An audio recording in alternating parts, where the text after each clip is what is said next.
given those opportunities, the Starbucks of 2011, unlike the Starbucks of today, did not make this a priority. To me, it was maddening. But Starbucks was hardly alone. In the first edition of Customer Centricity, I shined a not-so-flattering light on a number of companies that were failing and flailing as the data age dawned.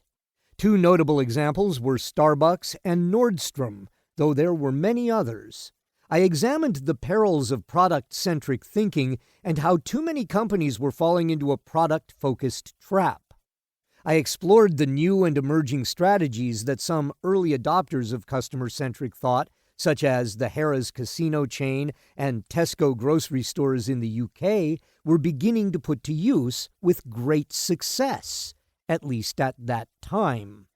I explained how customer relationship management, CRM, had lost its focus and how it could be re-energized by the most fundamental customer-centric ideas. I made an impassioned plea for change, and apparently, I won some people over. Starbucks has come a long way on customer centricity.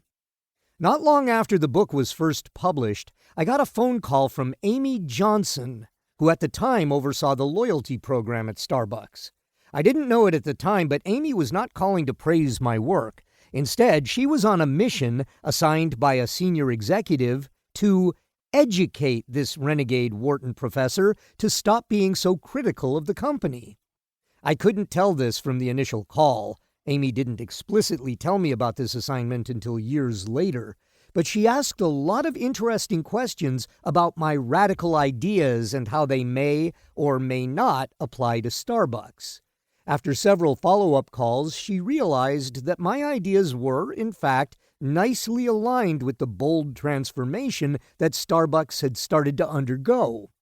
But some of the ideas, language, and analytical tools I referred to in the book were very new and, in some ways, seemingly threatening to the company. Long story short, Amy became a fan of the work and, in turn, became one of the heroes of customer centricity whom I have praised in countless executive education sessions and keynote talks. Likewise, Starbucks as a whole made major changes to better understand its customers at a granular level and to leverage these insights in a truly customer-centric manner. Take, for instance, the clever idea that is the Leaf Rakers Society. If you haven't heard of this particular corner of the internet, well, that's no mistake. The Leaf Rakers Society is supposed to be a secret Facebook group. Most specifically, it's a secret Facebook group for people who are passionate about, you guessed it, raking leaves, among other autumn activities. Launched by an internal Starbucks marketing team in the summer of 2018, the group is, in truth, little more than a brilliantly disguised, ongoing, permanent advertisement for the ever-popular pumpkin spice latte, which reappears on the Starbucks menu each fall.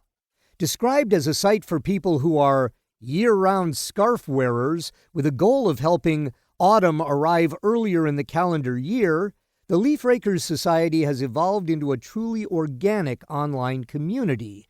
As of this writing, the group has more than 37,000 members and has sparked millions of conversations since its launch that go well beyond Starbucks products. That's customer centricity in action. For the members, it's simply a site to celebrate fall, sweaters, pumpkins, and of course, pumpkin spice lattes. But for Starbucks, it's so much more.